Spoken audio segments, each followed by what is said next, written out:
Good morning. This is the Accessibility and Disability Policy webinar series. Today's session, Develop a Comprehensive ADA 504 Transition Plan, is with Kristi Avalos. And so I'm going to turn it over to our presenter.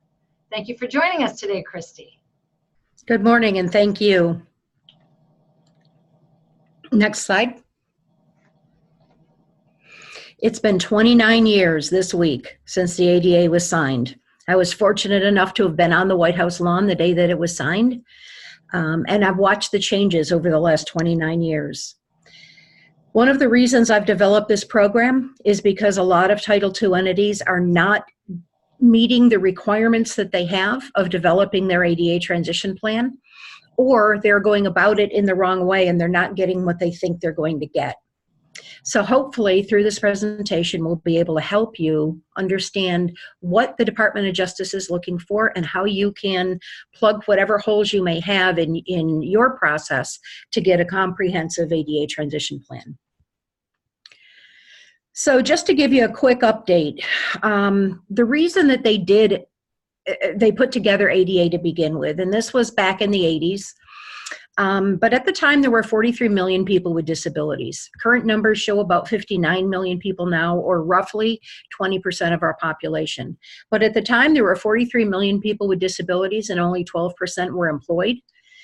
Of the 88% that were unemployed, 80% were considered employable and simply didn't have jobs. There was also a big push in the 80s to develop a sustainable community, which would make a community that somebody could move into in their 20s and 30s and still live there in their 80s and 90s and still be an active participants in civic life. Now, before the ADA, there were other regulations that you should be concerned with.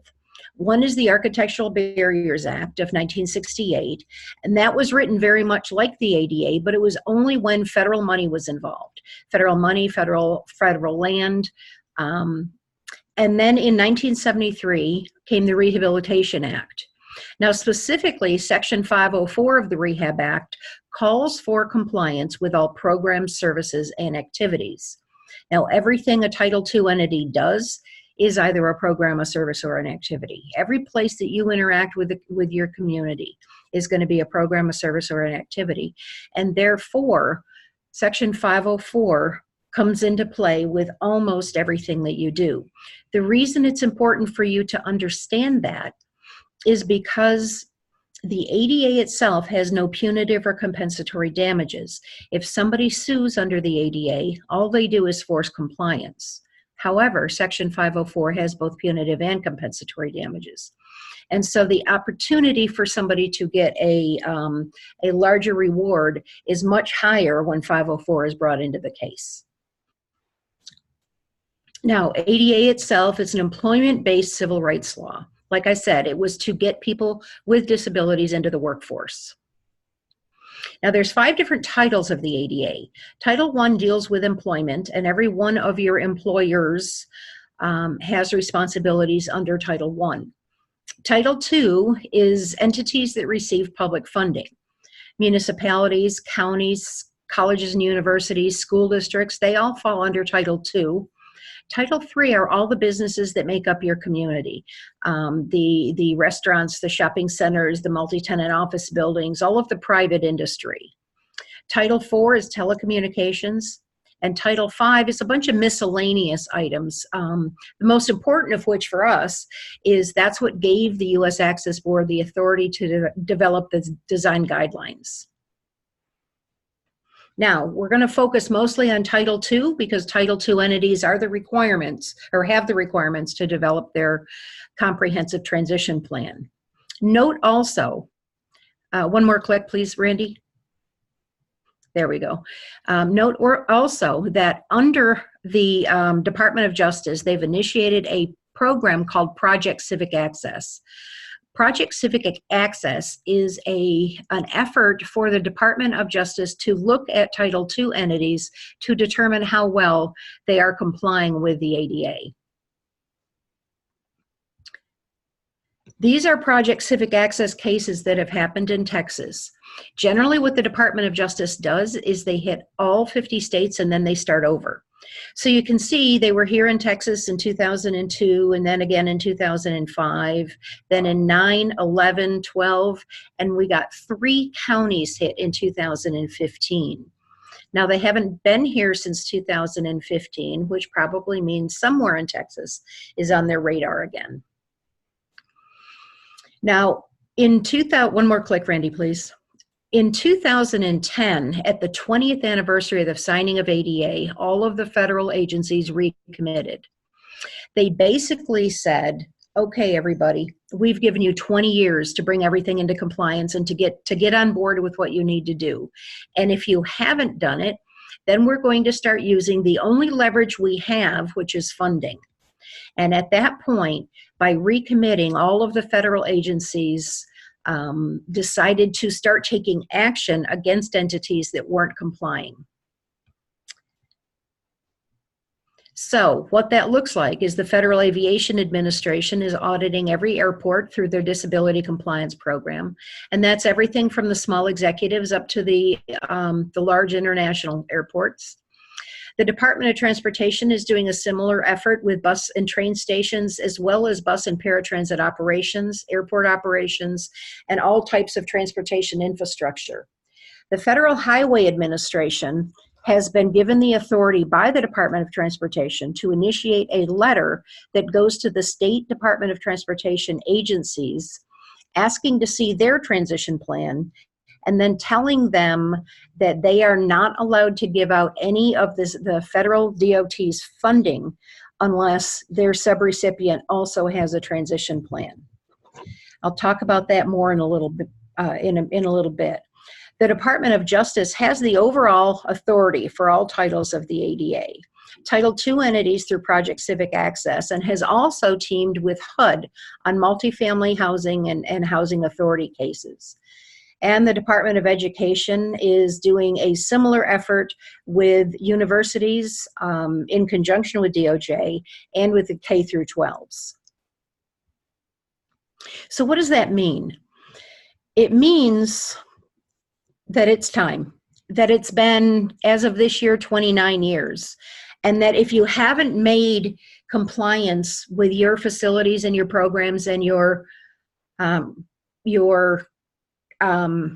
activities, if you haven't made that a priority, there's just no defense for it anymore.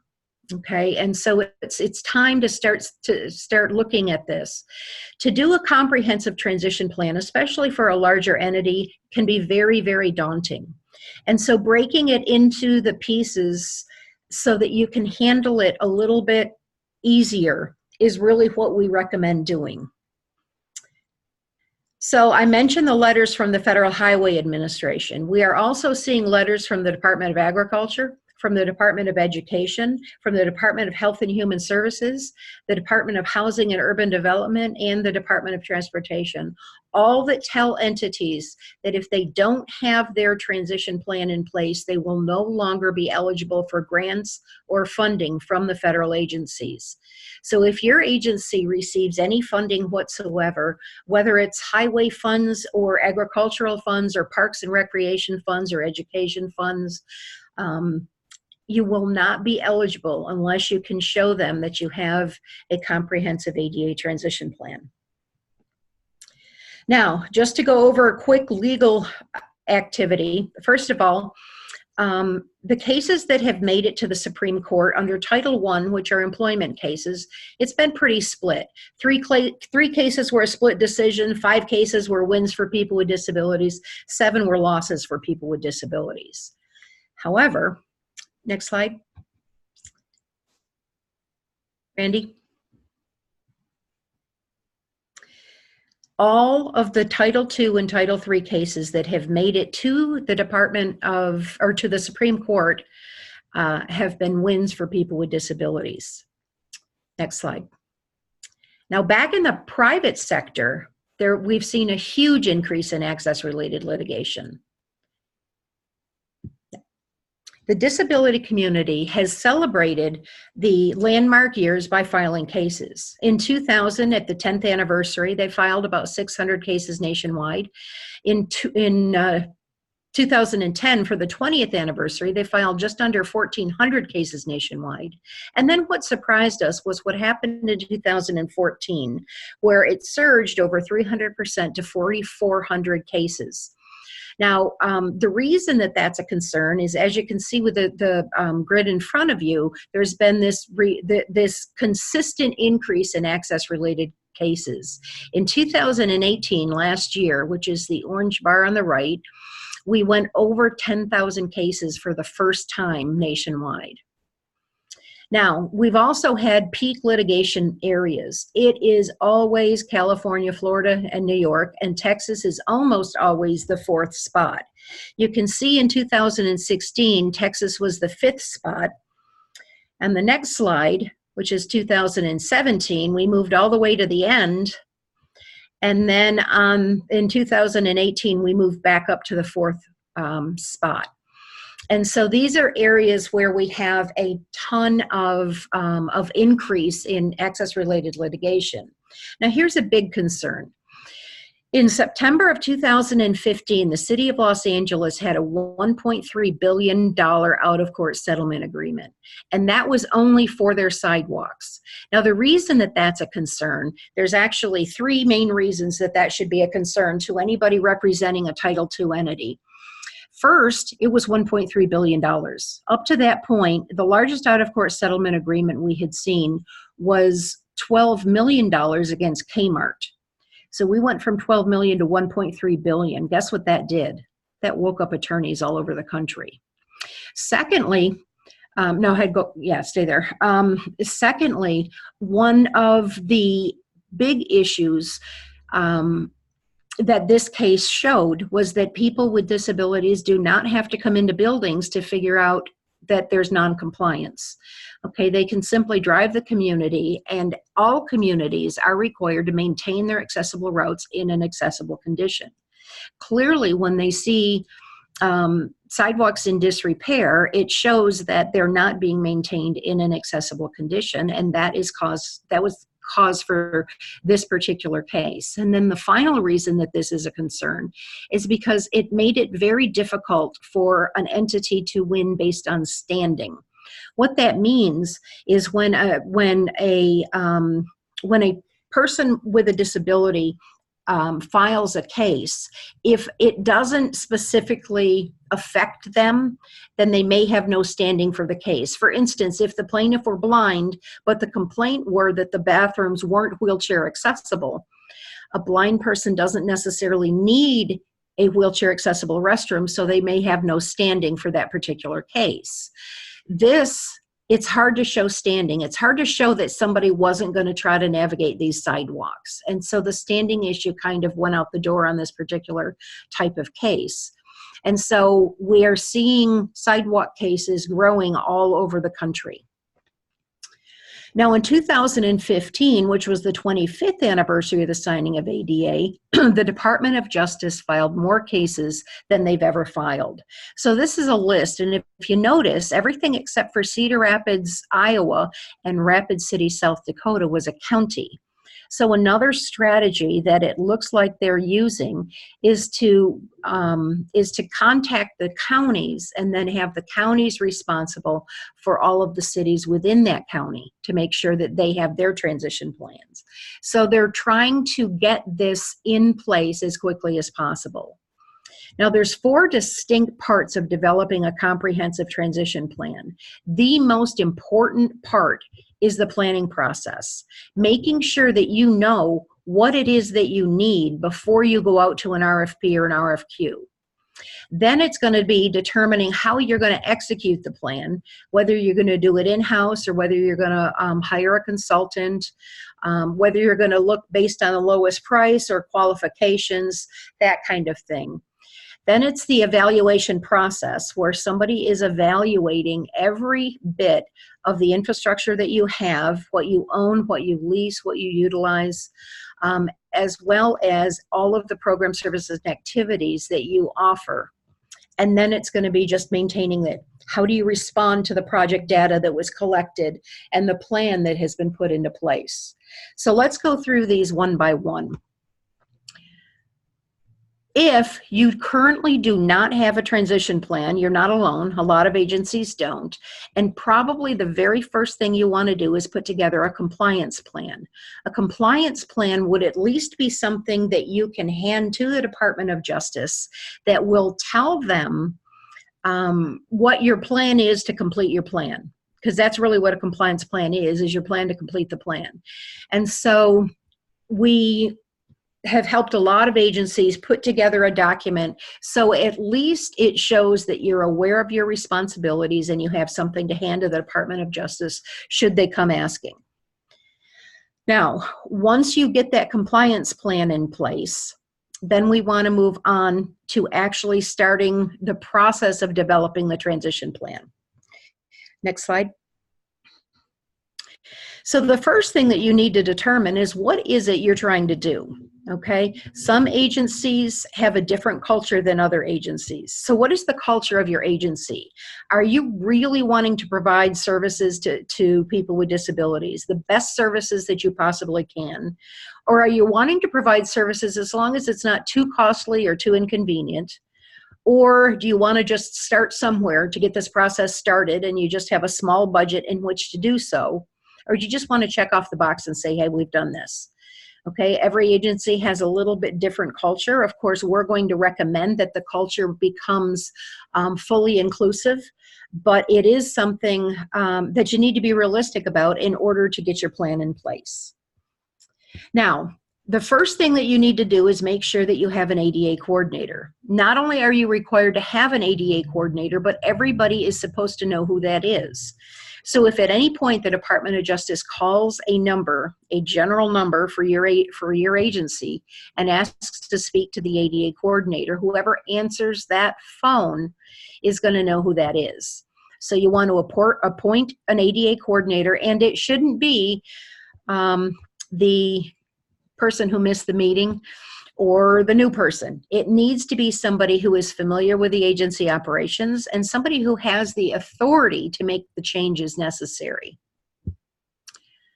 Okay, that last bullet there, no, okay, there you go. That last bullet there shows that you may have to have more than one person. Depending on the size of your agency, you may have to have more than one person, but it's one named person. There is one person in charge. So usually what happens and what we recommend, and when I say we, I'm speaking for Accessology, I'm not speaking for the Texas Governor's Committee, but what we recommend is that you have one person who's named, usually at a director level, and then you have a person in every major department that is what we refer to as an ADA liaison. They're like the ADA coordinator for their department. We have never found that one person who knows everything there is to know about hiring and firing practices and how to build a curb ramp. And so if they get a complaint that is about a curb ramp, they've got somebody in Public Works they can go to. If they get a complaint about a park, they've got somebody in Parks and Recs they can go to. If they get a complaint from an employee, they've got somebody in HR they can go to. So the liaison team makes up a good, well-rounded committee that serves the agency well and makes sure everybody's on the same page when it comes to accessibility. The next thing, this is talking about developing the liaison team. Now, we recommend when you're developing the team that you get each department head to come to the first meeting, and then they can designate a person in their departments on an ongoing basis. But that's the way that you get the buy-in from the top. They need to kind of start the process. They need to make sure that they understand what's happening, and then they need to appoint the right person to continue to serve on the committee. Part of the liaison team's role is going to be determine what needs to be evaluated. Next slide. What this does is this develops a really good communication tree from the ADA coordinator to the department heads down to the department liaisons and then to the public, and also back up through that same process. Now, you also need to know what kind of deliverables you want. For many years, it was binders, and you would have 5 or 6 binders sitting on the back of your desk, and they would collect dust and nobody would ever read them. And some agencies still go with that. But we recommend in this point in time that we look at electronic data, that we collect the data once and you can use it for all kinds of things. Once you have the data, you've got your baseline, then it's just a matter of maintaining the data instead of having to recollect it every 4 years like the Department of Justice recommends. So, if you wanted to interface with a GIS system that you already use, then you should make that clear in the RFP or the RFQ. You want to make sure that you're not having to buy a whole other piece of software, or that if you are going to be buying a piece of software, you know what that's going to look like, you know what that's going to cost. That most of the data collection tools that are utilized can export the data into whatever format you might need. It can be as simple as an Excel spreadsheet. It can be a shape file. It can be a CSV file. There's all kinds of different ways of exporting the data without having to actually purchase some software. Now, when you're planning for the facility evaluations, go ahead. Know what you're going to be doing. Know what your construction schedule is. If you're going to be selling a building, then let's not spend a lot of time and money evaluating it if you know it's going to be gone in a couple of years. Unless you want to go ahead and put that into a due diligence plan and negotiate the barriers into the price. If you're going to buy something, you absolutely want to have it evaluated before you buy it so that you aren't buying $500,000 worth of ADA violations. That can be negotiated into the price. If you're going to tear something down, again, that should be lower in the priority. If something's going to have a major renovation, then it probably should be higher in the priority so that you can get a list of everything that needs to be fixed when that building's going to be renovated. And then we need to look at what is historically preserved. And if we're looking at something that's historically preserved, we also need to know what in the building is historically preserved. Is it just the exterior look of the building, or do we have interior features that are historically preserved? Once we know that, we can help determine what would be providing access to the maximum extent feasible inside of that building. You also want to know the number of buildings that you own, that you lease, or that you operate. Which ones have program access versus those that just have employee access? The public doesn't come into them at all. What is the age and the square foot of each building? As I mentioned a minute ago, if they're historically preserved, what is historically preserved? Do you have dwelling units inside of your housing program? Do you have floor plans for the buildings? See, the mistake that most agencies make is when they decide they need to get their transition plan done, they go out for an RFP or an RFQ and they say, we need a transition plan. But if you don't know how many buildings you have, and you don't know how many miles of sidewalk you have, and you don't know how many signalized intersections you have, then you're going to get prices all over the place. And you're going to get them from very low till very high, and generally they're going to go with a low bid, and you're going to end up not getting what you think you're going to get. So if you take your first segment of money, your first $20,000 or $30,000, whatever it happens to be, that's going to be less for a small town and more for a large city. But you take that first bit of money and you go through this process and have somebody help you pull all this information together. Then when you go out for your RFP or your RFQ, you are going to be asking everybody the same questions, and therefore your pricing will be more in alignment. You also want to note if you've got specialty buildings. Do you have airports? Do you have transit stations? Do you have courthouses, museums, temporary buildings that have been in place for more than 5 years, amphitheaters, any specialty type buildings? Then we also want to look at the ownership of those buildings. Next slide. So do you own them 100%, or do you share them with the county? Is it a city, county, or city private? You know, sometimes it's city, county, state. There's a lot of different use within the facilities, and therefore we need to know who's responsible for what and who's going to be responsible for evaluating the property and putting it in their overall transition plan. Then when it comes to parks, it's a similar thing. We have to look at each type of park that you have: neighborhood parks, community parks, sports complexes. What types of facilities do you have in each park? What amenities do you have? How many miles of trails do you have? And are they paved or unpaved? And can you separate that out? What is the total acreage of the park? If you have beaches, how many accessible beach entries do you currently have versus how many total beach entries that you have? How many docks do you have or fishing piers? Do you have golf facilities or miniature golf facilities? Do you have different types of sporting courts and fields? Do you have specialty use parks like adventure parks, water parks, zoos, things like that? And how many buildings are on each park? Then when it comes to your public rights of way, there's other things that we need to look at, like how many signalized intersections do you own or maintain? How many unsignalized intersections? How many miles of sidewalk do you have by functional class, meaning your arterials, your collectors, your residentials? Do you know the total number of curb ramps that you have in your entire jurisdiction? Do you have them already mapped? Do you have shape files regarding that, or is that something that'll have to be developed as part of the project?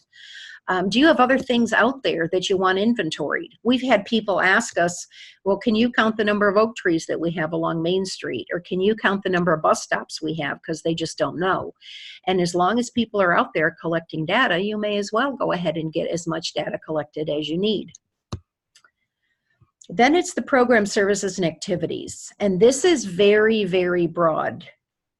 For instance, the Department of Justice considers your sidewalks a program. Your curb ramps are a program. And so everything falls under program, services, or activities. If we were to look at different programs that you offer, where are the meetings held? Are they held at an accessible location? What parts of the building are used, and do we have accessible routes to them? Do you have ordinances that pertain to sidewalks and parks and routes? Do you have citizen-involved programs? And the next two slides are just some examples of things that are considered programs for any type of Title II entity. So you can see there's things like a Citizens Fire or Police Academy, to adoption services, job fairs, delivered meal services, foster care program. Next slide. Community redevelopment programs, senior programs, job search programs, preschool programs, emergency evacuation program, music programs, art programs. There's anything that you do, we have to take a look at it and determine if somebody were visually impaired or hearing impaired or mobility impaired, would they be able to participate in the program as well? Then it's your website.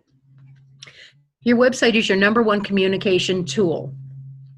And so we have to be able to have it evaluated, which means we need to know how many pages you have in your website, what interactive services that you provide, how many social media accounts do you have, do you have portals for paying bills and getting information, do you have adoptive programs and calendars that are interactive? And so if the website is being altered or updated, you want to make sure that at the end of the update, it's going to meet the WCAG 2.0 AA standard for accessibility.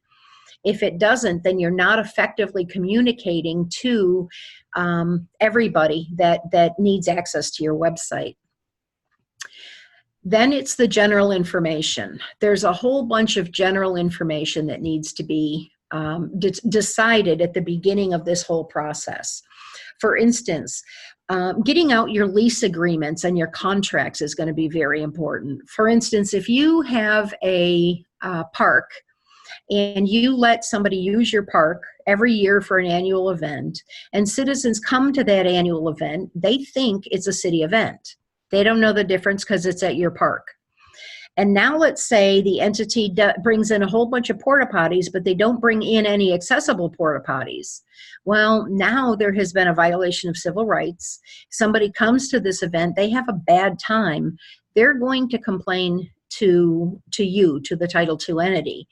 And then what's going to happen is we're going to have to look into the contractual agreement between you and the third party to determine who was ultimately responsible for that. So part of developing your transition plan is looking at your lease agreements and your contracts to make sure that this issue is covered well so that you're protected. Looking at different policies and standard operating procedures. For instance, if you have a policy at your library that says that you have to have a driver's license to check out a book, that's a discriminatory policy because a lot of people with disabilities don't drive. So we would have to extend that policy to make it more inclusive. Or the same is going to be true for procedures and things that you have in place. Another thing you need to know is, do you have known complaints? Are there areas in your community that somebody's already complained about? And then we also need to look at the historical preservation documentation, should there be any. Now, things to consider is there is no widely accepted or certified way to collect data. So you need to know what you want to do with the information so that you know how you want it collected. Again, if you just put out an RFP or an RFQ and say, hey, we want to have a transition plan, you're going to get things all over the place and everybody's going to have their idea. What you want to do is get knowledgeable enough about what you want so that you can ask for it specifically, and then you can judge the entities specifically as to how they're providing it. Because your prices are going to vary considerably based on how much detail you want. Do you want, for instance, if somebody comes into a building, it can be as detailed as telling you every single door. This door has 17.5 inches on the pull side and has a doorknob. Or they can say, on the third floor, you've got 11 doorknobs that need to be changed out. And on the second floor, you've got 8. Or they can just say, hey, every doorknob that's in the building, change it out to Lever hardware. So the level of detail that you're going to get is going to vary depending on who's doing the data and how they're collecting the data. And you need to know what you want and what type of detail. I highly recommend that you request a full demonstration of whatever system they're going to be using, whether it's a software or a data collection tool, or software and data collection tool work together. Review a sample report or have a pilot study done of one of your buildings so that the team understands what the deliverables will look like and what changes may need to be made. We've had clients that have gotten a year into a 3-year contract and not seen any data yet. And, you know, they've called us going, should we have been seeing data from our consultant? And we say, absolutely. Absolutely. Within the first couple of weeks, a consultant should be showing you exactly what it is they're collecting and what it's going to look like so that you can make some determinations as to, you know, whether that's going to work for you or if you want changes made and that kind of thing.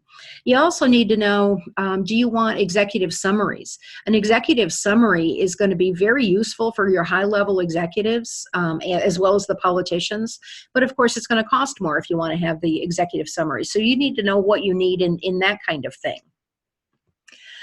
Do you want the facilities evaluated based on just ADA or the state standards, which can be stricter? Now, in Texas, our state standards are the same, but the laws are different. Okay, in other words, the law is a construction law. The state law is a construction law, whereas ADA is a civil rights law.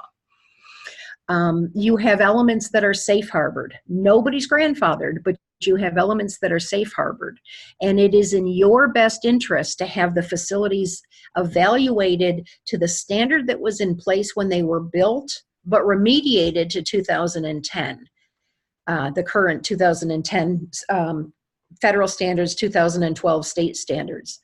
And the reason that I say that is if everything was evaluated to the 2010 federal standards, 2012 state standards, you would end up spending a whole lot of money that you may not have to spend, because if you were bringing everything into compliance with today's standards, you will be spending money on things that may have been safe harbored. And you really want to understand what you have to do and then what is a good idea to do.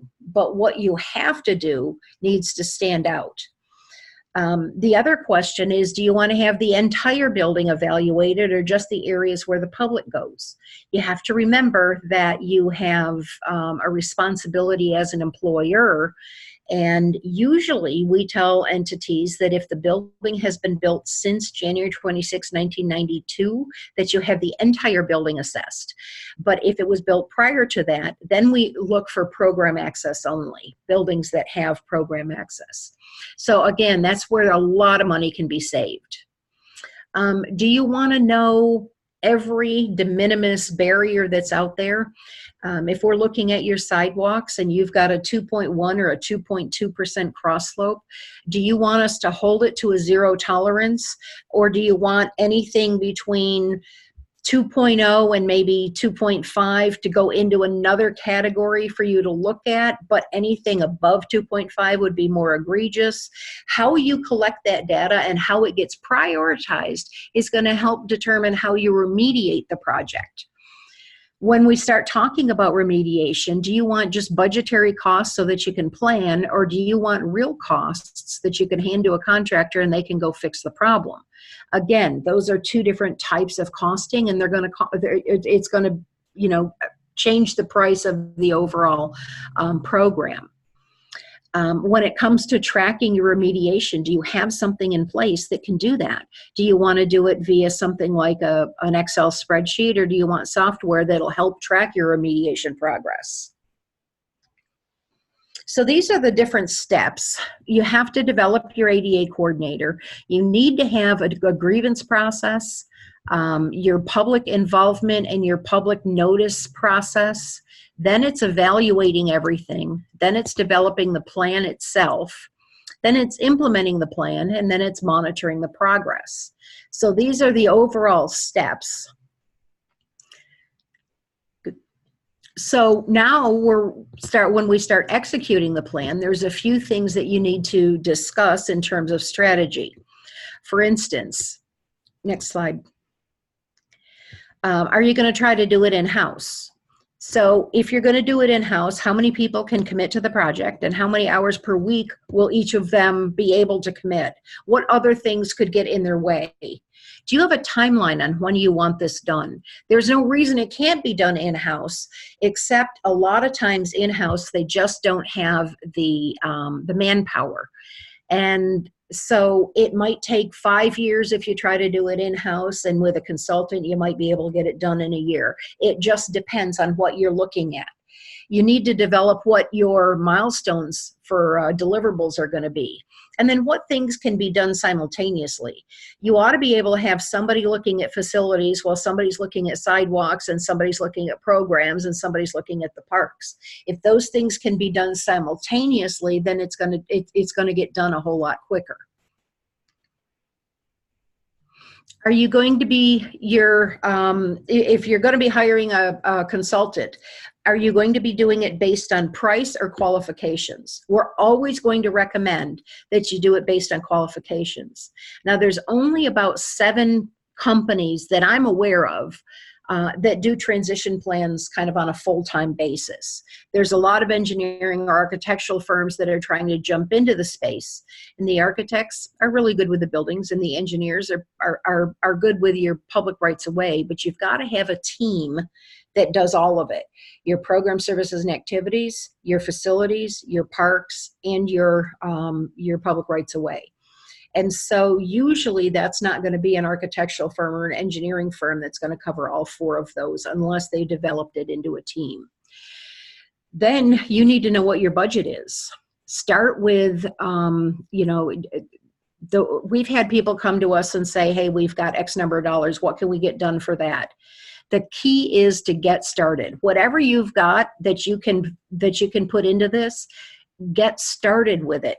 And then you can budget more next year and the year after. And if it takes a few years to get everything collected, then that's what it takes. But what DOJ is going to be looking for is, have you even started this process after 29 years? Okay, what kind of timeline do you have? Again, you need to know what your milestones and your deliverables are going to look like, and whether the team is going to be able to do things simultaneously, just like if you were doing it in-house.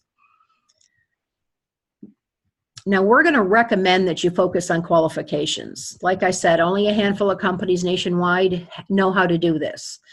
If you insist on local talent, you might not get what you think you're going to get. And you might be lacking. You might have holes in the plan if DOJ comes looking for it. Ensure the selected team can evaluate all of the necessary aspects. Give them a test. Make sure that they know what your web portal needs to look like and that kind of thing. Look at other transition plans that they've done. We've seen entities out there that can talk a really good game, but they've only done maybe one transition plan in their existence. And you don't want to be somebody's guinea pig. It's going to cost you more, and it's going to take longer. So get somebody who actually knows how to do this for you. Let potential consultants know if you've got your GIS shapefiles for all of your owned or leased facilities, and that's going to include your buildings, any information you have on your parks and the trails, your signalized intersections, your sidewalks by functional classification, transit stops by type, shelter or sign only, that kind of thing.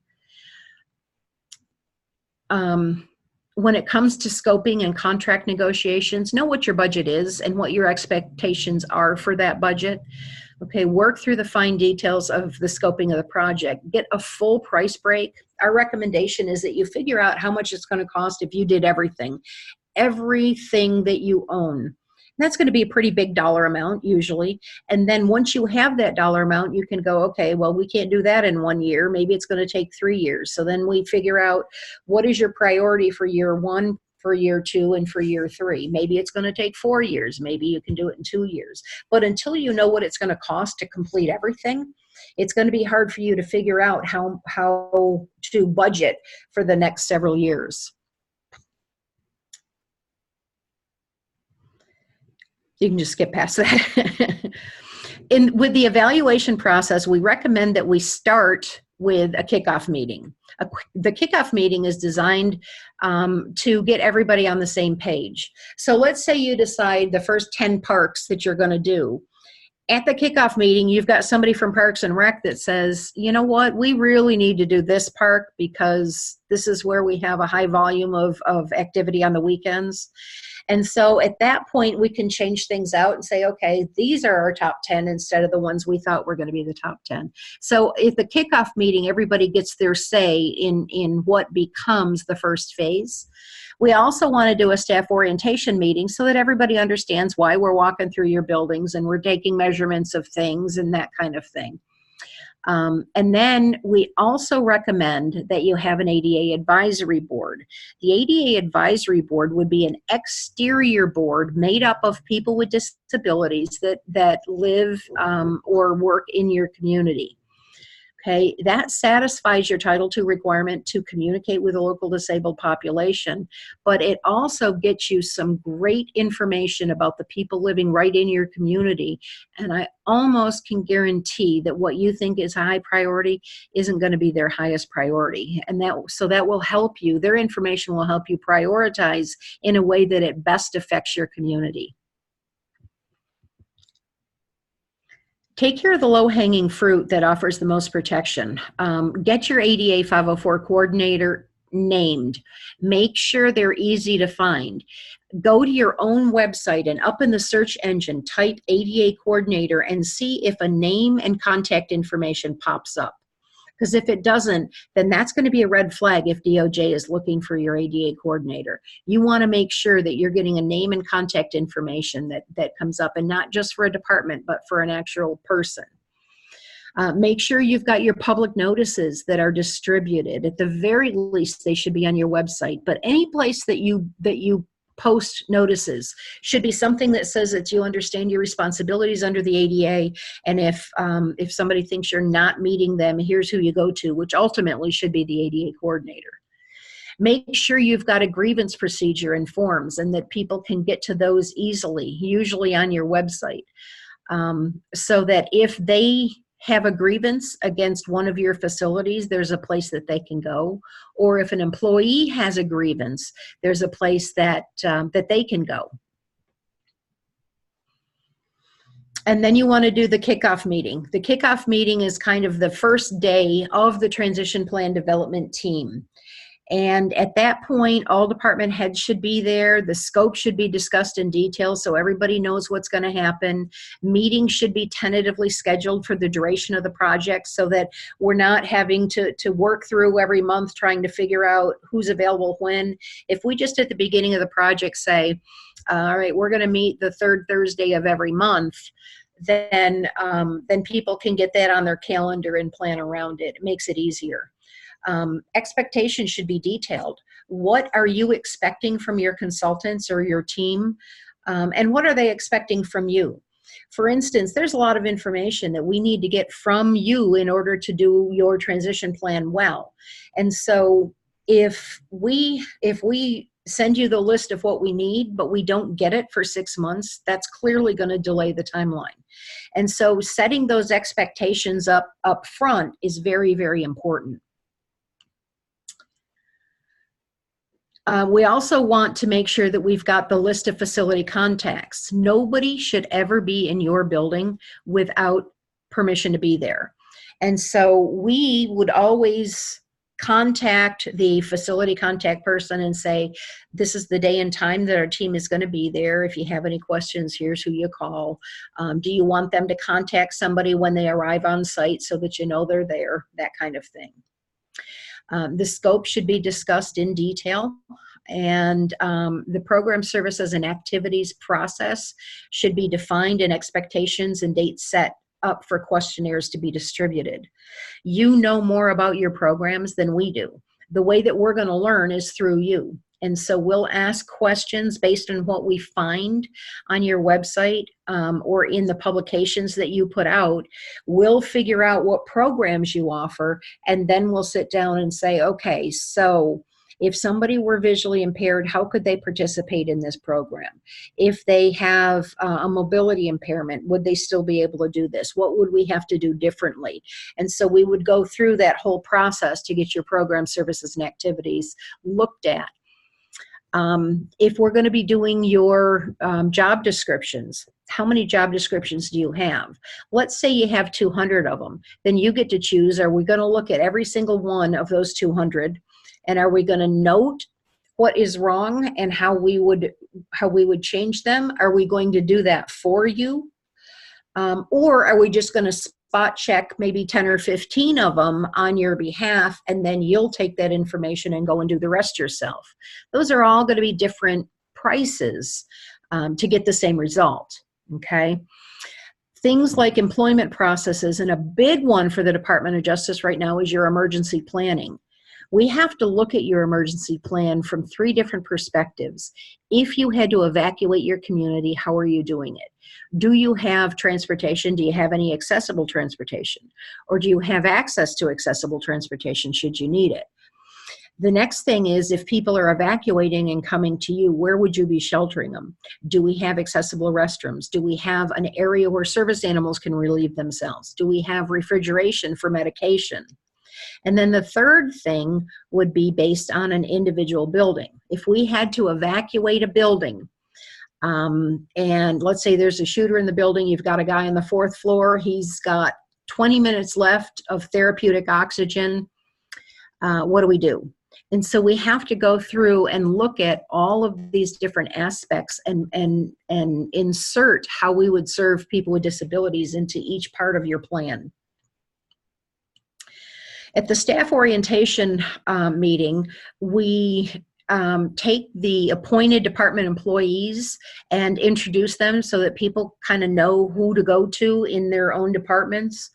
They're the ones that are going to be letting us into the buildings and the parks and things like that. They're the ones that are going to be understanding what's going on. We also will expect to get the list of facility contacts probably from them. And again, all of the expectations of us versus them versus the executive team should be detailed in the staff orientation meeting. And then when we meet with the disability community the first time, we want to have somebody, a representative from all major disability groups, at least invite them. Then we want to make sure that we have, like if you've got an independent living center, that we're inviting them. If you've got a local chapter of the American Foundation for the Blind, we're inviting them. Want to make sure that we're getting as many people invited. And we should go ahead and tentatively set those schedules as well. So maybe every other month, you know, the second Tuesday of every other month or something like that becomes the date that we meet with our ADA advisory board. And at the beginning of it, we need to discuss kind of what their roles and responsibilities are and what they should expect from us and what we can expect from them. When it comes to providing public notice, you want to make sure that you've got your notice everywhere that you post notices. I mentioned this earlier, but it absolutely should be on your website. Should be there on a continuing basis. So at any point, if they feel like you're failing them in one way or another, they've got a place to go, and it's streamlined so that the information will ultimately get to the ADA coordinator. Establishing the grievance procedure. The grievance procedure that the Department of Justice is looking for is very particular. They want to make sure that people can give you good information, that there's a process in place so that they can describe what happened, whether they went to an event and they felt like their rights had been violated, or they live in a community where they just don't feel like they have access to get to where they need to go. Or they're an employee who feels like their rights have been violated. They just need to have a place where they can describe what happened, when it happened, who's responsible, who was involved, what they're looking for as an outcome. They need to have an appeal process. Next slide. Then it's looking at what standards are you using. Are you using the most current standards? Are you using older standards? Do you have policies in place on when and how detectable warnings will get put in? Or having furniture zones on sidewalks so that a cafe can't block your accessible route with tables. All of those kinds of things. Next slide. Then with the public involvement process, we like to get people involved as early as possible. And so I would say within the first couple of months, you want to start a public outreach effort of some sort, whether we hold a meeting, whether we put together an online survey. There's a number of different ways of interacting with the local community, and we recommend that you do several of them, not just one. Now we're ready to actually start evaluating after you've done all of that. And so with the evaluation process, again, they're looking at everything from your program services and activities to your facilities, to your parks, to your infrastructure. When it comes to program services and activities, there's a lot that has to be looked at. I mentioned earlier policies and things that are in place. So you should have an out of order policy, for instance, to maintain accessible features. So if you've got an elevator that's out of order, there's a policy in place that says it will be back in order within 48 hours unless we have to wait on a part. Okay, and so that's going to tell you, or that's going to tell somebody that you're serious about providing access. And what is our plan B? If somebody needs access to an upper level and the elevator's out, what is our plan B? What else can we do? We also want to have the emergency planning and your housing programs, your seasonal programs all need to be evaluated. Your boards and commissions, your hiring and firing practices, promotions and reward, discriminatory language. You know, we used to say in job descriptions that somebody must be able to type 50 words a minute. Well, now we have voice input. Maybe they can't type it all, but they can input 50 words a minute and they can complete the essential job functions. So all of that kind of stuff goes under the program access that is evaluated. And then the facilities. We're looking at everything from the parking all the way to the interior of the building. Now, I said earlier, we suggest all buildings built on or before January 26, 1992 are evaluated only in the public areas, unless they're going to be sold or demolished in the next 5 years, but that all buildings built after January 26, 1992 are fully evaluated because they should be fully compliant, at least with the 91 standard. And if they're not, that means that they were built out of compliance, which is a higher risk for you as an entity. You're at a higher risk if you've built something out of compliance than the older stuff that you just haven't gotten to yet. And so we want to prioritize things really in a risk management perspective. We want to look at where is your highest risk for potential litigation and how do we mitigate that the quickest. Okay, all buildings are required to be reviewed at some point. So when it comes to the standard requirements, this just kind of shows you if it was built prior to September 15th, 2010, then we're going to evaluate to the 91 standard, or we recommend that you have it evaluated to the 91 standard. Okay, if it was built on or after September 15th, 2010, but before March 15th, 2012, you had a cushion there. You could either choose the older standard in its entirety or the newer standard in its entirety, but you can't take what you like out of each one and kind of create your own. And then anything that has been built since March 15th, 2012 should be fully compliant with the 2010 standards.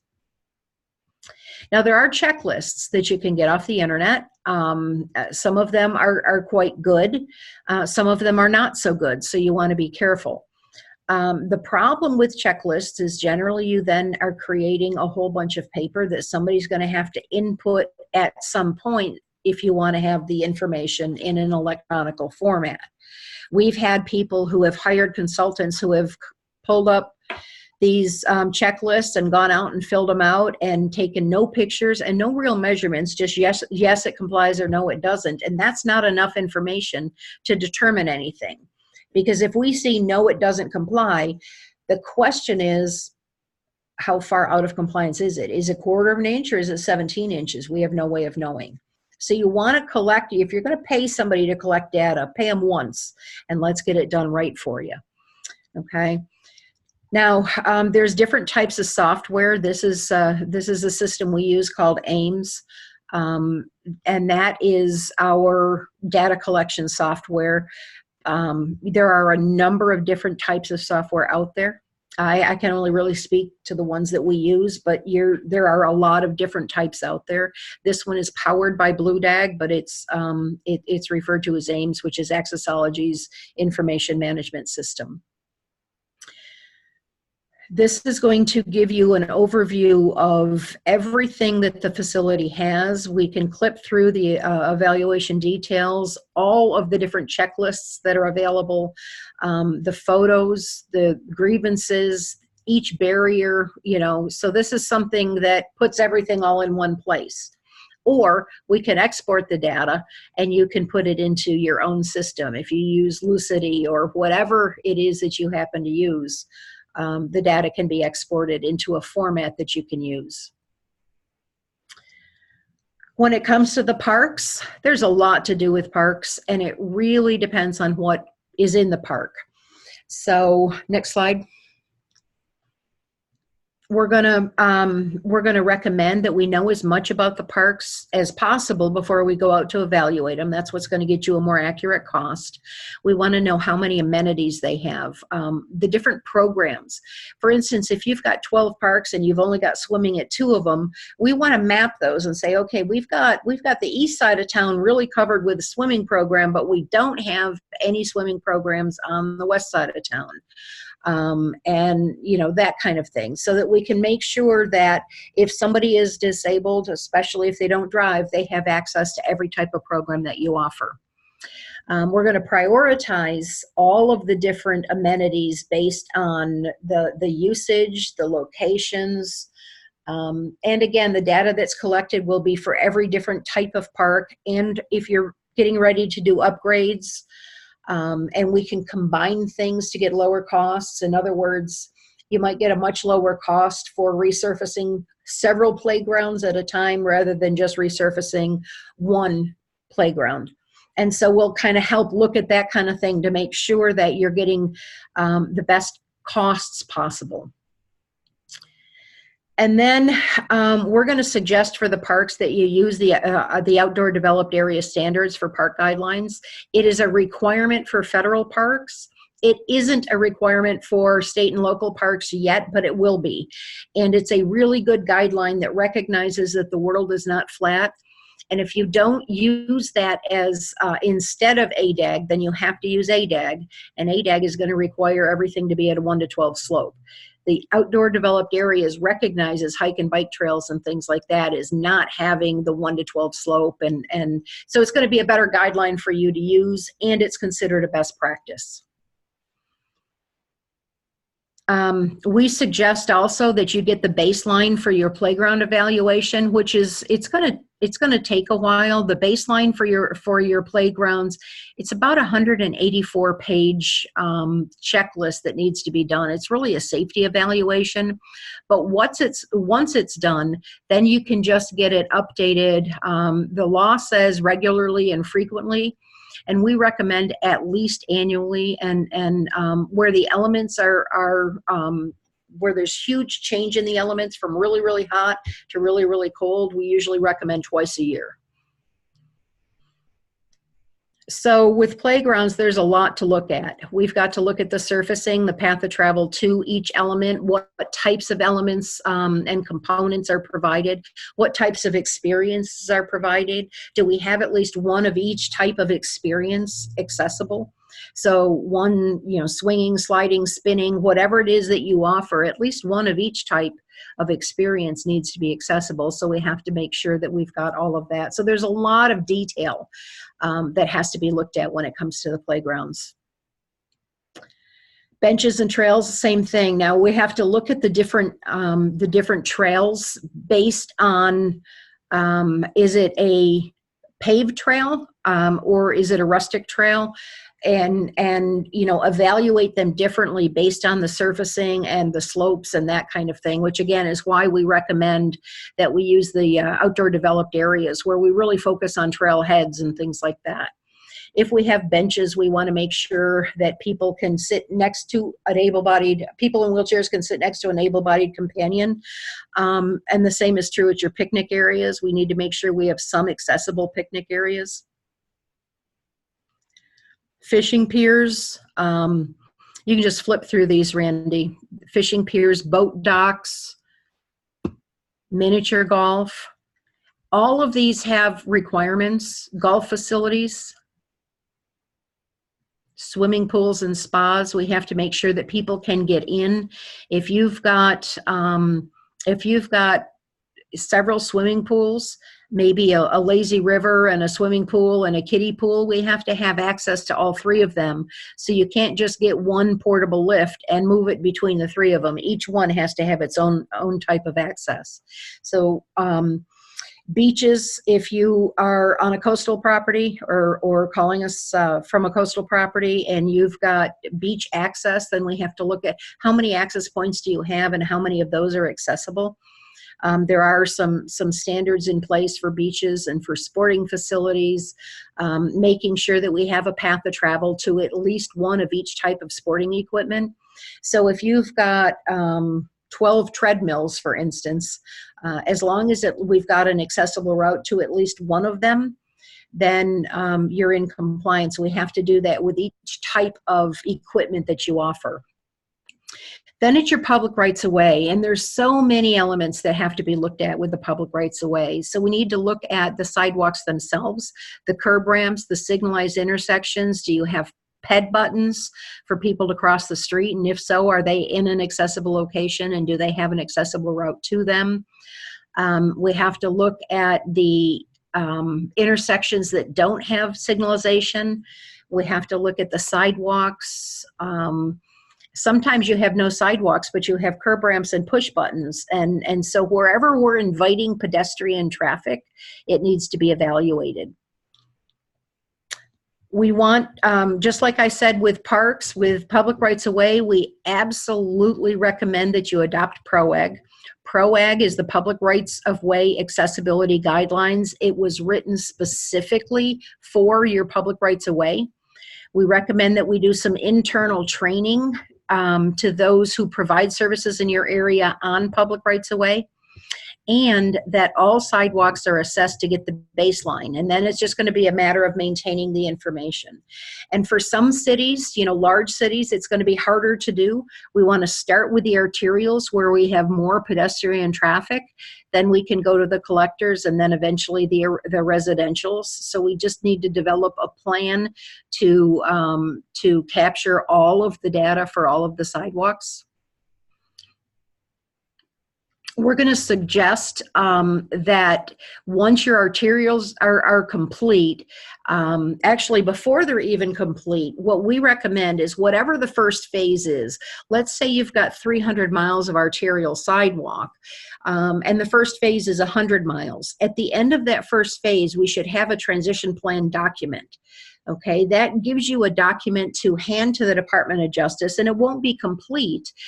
There'll be holes in it, but in that document, we'll say we completed the first 100 miles. We have another 220 miles that will be completed over the next, 3 years or whatever it happens to be, so that you have your plan being built as all of this is being collected instead of waiting until the end and then trying to pull it all together.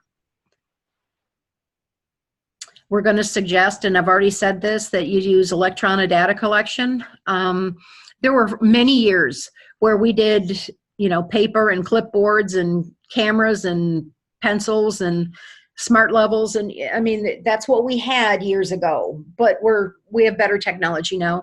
We can work harder and smarter and collect more data in a day using some of the electronic things. We have investigated them all over the years, from starting with paper checklists and cameras to going to Trimble units that had integrated cameras in them. When we first switched to digital cameras instead of having to go develop rolls of film after every project, that was a huge improvement. Next slide. Now we have things like LiDAR technology and ADA profilers and drones, and of course the SMART tool, which has been used for years. But it just depends on what we're trying to collect, how much data you want, how much detail you want, and then we can figure out what is going to be the best tool to get your data collected the most efficiently and the most cost effectively. When the Trimble first came out, the Geo Explorer, it had a digital data dictionary that was integrated with a camera, and that was so liberating when it first came out. But now, of course, we have tablets and laptops with all kinds of customized data forms. Most of them are ArcGIS based, so if you don't have one, you could probably create one internally, or like I said, there's a lot of software out there that you can either use or you can buy as part of it. Then, once you have that data collected, you can be sitting at your desk, pull up a point, and look and see what the data collector saw the day that they were there. All of the pictures should be available, so you don't have to go running out to an intersection to figure out what was wrong. Now, these are the different areas, and we're not going to spend time on these. We're just going to flip through these. But these are the different areas. What you'll see on each slide is a red area on the right. That's what we're collecting. So, for instance, when you look at the pictures on the left, you'll see a compliant and a non-compliant version of that red area that's on the right. And you're welcome to get a copy of this PowerPoint presentation. It's going to be available to you. And so as Randy flips through these, you can just see the different red areas. All of that information needs to be collected. It's not just, yes, it has a curb ramp, or no, it doesn't. But if it has one, how compliant is it? Is it minimally out of compliance, or is it extremely out of compliance? Okay, and so all of these different areas have to be looked at, and often they're not.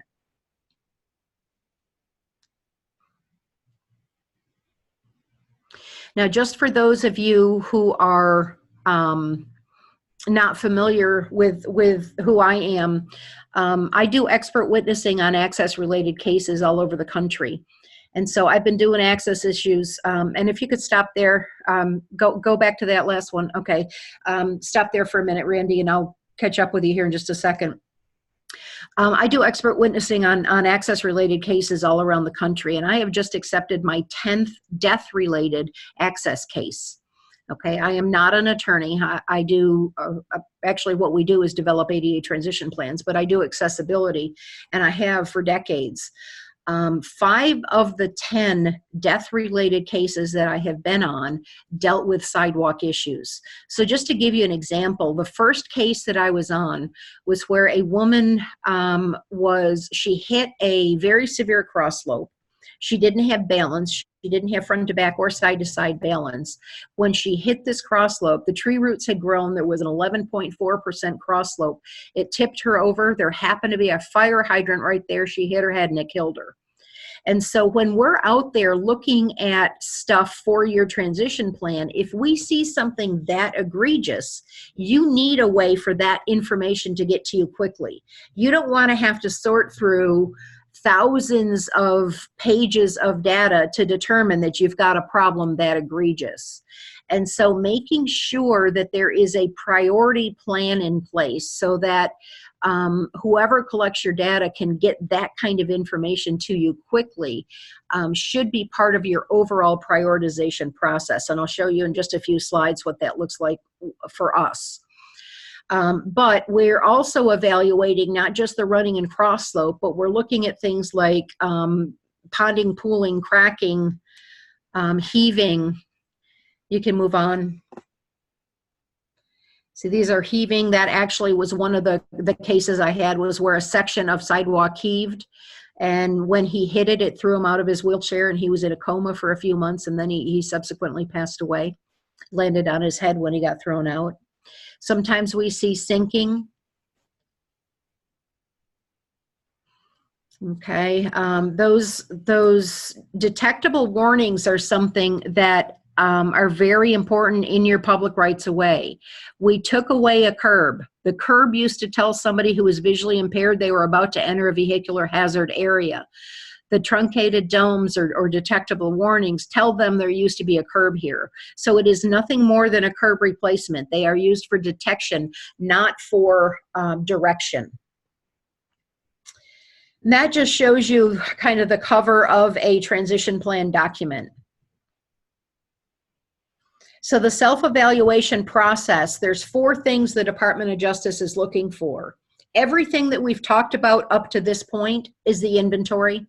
The inventory is everything that has to be evaluated. Once we know everything that has to be evaluated, then they want to see, how are you going to fix it? When are you going to fix it? And who's responsible for fixing it? Okay, without those last 3 elements, it's not a plan, it's just an inventory. And the Department of Justice isn't interested in your inventory, they want to see your plan. Okay, we recommend that you sit down at the beginning to develop the format so that when you get it, you're happy. Sometimes these plans are taking 2, 3, 4 years to pull together. You don't want to wait till the end of that time to figure out what you're getting. So right up front, we want to make sure that it's being formatted the way that you want it to be formatted. We recommend that the plan itself is in the beginning and all of the data becomes part of the appendices. So all of the intersection data, all of the facility data, that goes into your appendices in the back. And then we also recommend that there's an action log that's created to track compliance, whether that's done on an Excel spreadsheet or manually, or whether you do it electronically is entirely up to you. Always remember it's your plan. Okay. Then we need to make sure that in the budgeting process, we're not just putting in money for fixing the problem, but we're also want to put in money for contingency, for design or engineering fees and that kind of thing. We also want to make sure that that those costs are going to be distributed based on an annual basis. Who's going to be responsible for simultaneous efforts? How are you going to be tracking all of this? So if at any point DOJ comes asking, you know exactly where you are in the process. And then it's establishing the baseline from all of the inventory that's been collected. So this becomes a living document. Instead of recollecting data every 4 years, you've got it, it's in your GIS system. At the end of every year, you can say, okay, this is what we got done this year, and here's our plan on what we're going to get done next year. And you have it set into a budget that meets your needs. So for instance, if you say that you're going to do $1 million a year, which I know is really high for some of you and probably not very high for others, but if you say you're going to do $1 million a year and you get to the end of the first year and you've only done $750,000, then we go to the second year and we say, well, let's see if we can do the 1.25 million. And you get to the end of that second year and you've only done $750,000, then $750,000 is your number. That's what we would use to establish the rest of the plan, and we would take it out however many years it's going to take in order to complete everything. So once we've done the inventory and assigned cost to it, you know what it's going to cost to fix everything. And then we determine how many years it's going to take based on what your annual budget can hold. This is just a manual, like Excel spreadsheet for an action log, which is perfectly acceptable. Or you can go into something a little bit fancier. Next slide. And this is actually done through a software program, looks very much the same. The only difference is that when you change the status on each barrier, it automatically updates this spreadsheet for you. And that's just the software, and you can see, well, you may not be able to see it very well, but down at the bottom it asks for the status. And as you put in the status change, or I'm sorry, off to the right-hand side, it asks for the status. And then once you put in the status change, it will automatically update the spreadsheet for you. Some things that we've learned along the way. The challenges that we have in getting a transition plan done is, first of all, not having the staff aware of their role or the overall goal. And when they don't understand that well, then we don't get a lot of response when we need it. Not having buy-in from the top is always important. Competing efforts. If you're trying to do it in-house and then all of a sudden you've got some other big project and it ends up being a back burner, the transition plan development has been a back burner for 29 years. It's just really time that people start putting their effort into getting it done, because there just isn't a defense for it anymore. We also have changes of administration and clarity of scope. And sometimes there are people out there that are collecting data for you every quarter of an inch, and that's too much data for you to handle. You want to make sure that we're getting data that is useful to you and in intervals that are going to be useful. Identifying barriers to one standard but implementing solutions to another can be a challenge. It's recommended to save you money, but everybody has to understand how that's happening, and that's part of some of the key discussions that have to happen early on. Getting on the same page regarding how much detail you want. Understanding the difference between program access and facility compliance. And then the biggest challenge that entities seem to have is just getting started. You've gotten started today by attending this. Just keep carrying that momentum forward, even if you're baby stepping along the way. Some other challenges that we've seen is data format consistency, sometimes missing or erroneous data. Entities going back to the return or having to return to sites several times. If they have to do that because they didn't collect data effectively, they should not be charging you every time they go back out there. That's something that you should be watching. Associating each element or barrier with a unique file name and photo number is important. Most software programs will integrate that together now. Having data lost during download or transfer to the server, you want to make sure they have a backup program just in case. Automatic cost estimation and reporting, if you don't update those, annually, that can become outdated.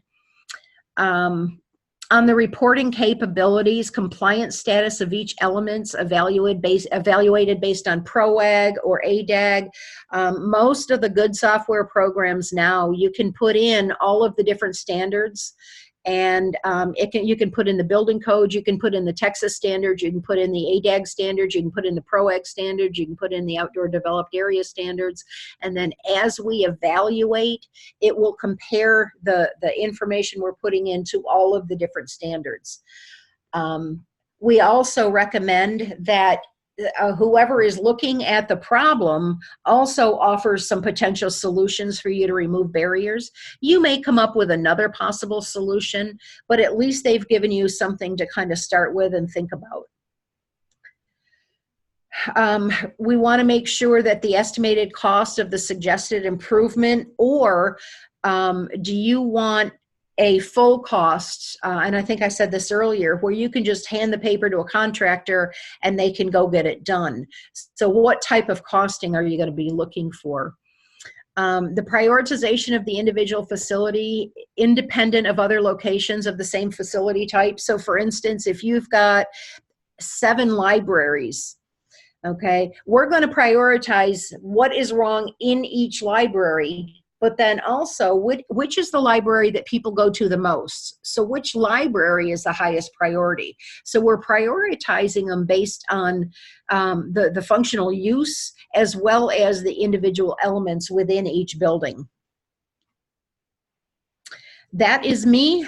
Again, I'm Kristi Avalos with Accessology. I am happy to answer any questions that you may have, and you are free to send me an email if you have any questions after the presentation.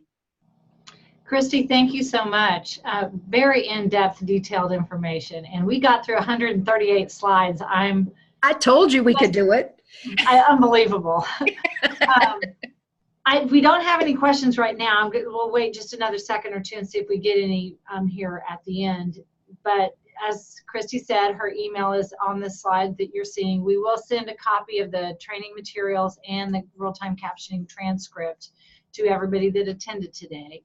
I mean, as just a reminder, if you want a copy or if you want a certificate of attendance, send that to zoom-gcpd@gov.texas.gov, and we'll get that to you within the next couple of weeks. But seeing no questions, I guess that concludes our session for today. I'd like to give special thanks to Kristi Avalos and also to Texas Closed Captioning for the real-time captioning services. Have a great rest of the day. Thank you. Bye-bye. Thank you very much.